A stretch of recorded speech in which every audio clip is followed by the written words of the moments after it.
All right, y'all, this is another writing video, and this one is about specifically integrating quotations into your writing. I noticed a lot of you all in your essays were, first of all, you were using quotations, which was great and exactly what you should have been doing. However, you were just kind of plopping them into the paragraph without any thought to transition them into your writing or to introduce them to your reader. So let's talk about why you need to integrate your quotations. The rule is that in formal writing, you never want to have standalone quotations in your paragraphs. We like to think of quotes as almost like a balloon.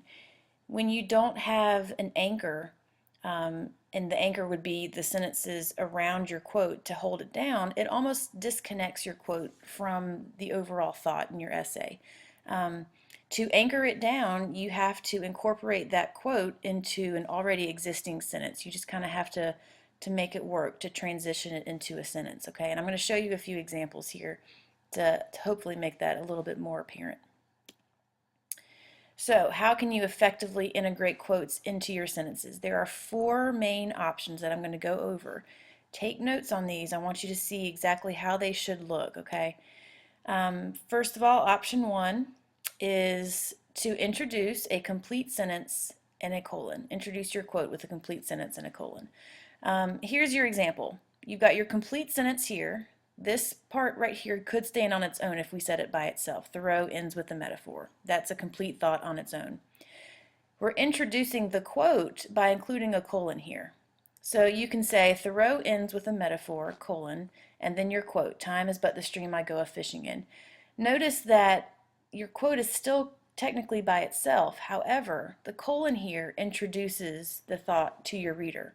It's almost like you're saying to your reader, okay, here's the thought that I'm about to say, and here's the quote that goes along with it, okay? It's a good introduction. All right, oops. Option two is to use an introductory phrase with a comma. So this is not a standalone sentence, but this is an introductory phrase here. Thoreau asks, comma, why should we live in such a hurry and waste of life? Or why should we live with such a hurry and waste of life? This comma here introduces the rest of the quote, and it integrates it into a sentence by itself. Option three is to make the quote a part of your sentence without any extra punctuation. The example here is to say Thoreau argues that, quote, shams and delusions are esteemed for soundest truths. Notice that there's no comma here, there's no colon, there's nothing, no punctuation that introduces it. The quote itself simply becomes part of the sentence, okay? And option four are to use short quotes as parts of your sentences. So we have the example here that although Thoreau drinks at the stream of time, he can detect how shallow it is. So these short bits and pieces of quotations are incorporated into your own thoughts as part of your sentence. And it makes it kind of flow a little bit better when you can do this instead of making it separate quotes that are, different sentences, okay? Here's an example of one of your classmates in their Beowulf essay uses this exact option to incorporate the quotes. You can see they write, dancing two harps rejoicing call in the poet's clear songs, and they sang of their pleasure.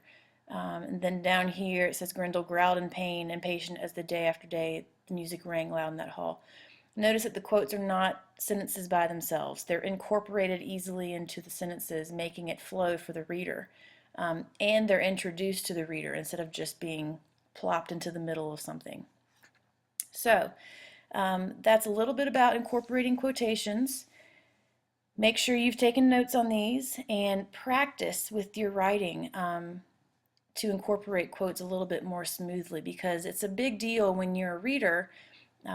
When you're reading an essay and you're just, reading along, and all of a sudden there's just a random quote with no transition or introduction, it kind of hurts the flow of the writing. So it's very important to understand why you need to incorporate quotes. Okay?